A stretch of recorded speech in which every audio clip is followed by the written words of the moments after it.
記唔記得當初嗰杯 Starbucks？ 我係 Ian， 我係香港 Starbucks 13年嘅 partner。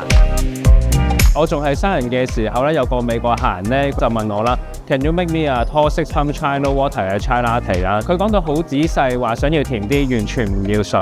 哇！我心諗6 pump chai 咁咪好甜，因為香港人真係好少飲咁甜嘅飲品嘅。不過客人咁想飲，咁我就試下整俾佢飲啦。不過我都 suggest 唔係飲得太甜嘅客人就唔好嗌咁多 pump 啦。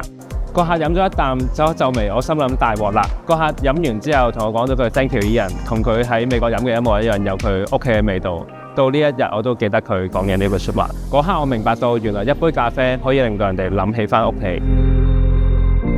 之後我有遇過一位日本嘅客人，要一杯 extra dry 嘅 steamed milk。佢話佢喺東京飲過，但係香港一路都揾唔返呢個味道。呢杯真係難整啦，因為佢要個奶 dry 到淨係要 foam。我同佢講我盡力啦，我都試咗幾次，但係佢話同我講話監巴爹等我都好有心咁繼續整㗎嘛，最尾真係成功咗。之後佢就成為咗我熟客啦，有時佢返工放工順路經過咧，都會嚟叫我整返杯飲品俾佢飲啦，咁啊傾下偈交流下近況咯。喂，梗係有啦，我有個 secret recipe 啊，而家就去整俾你飲啦，好唔好啊？喂，thank you，好啱夏天飲喎真係。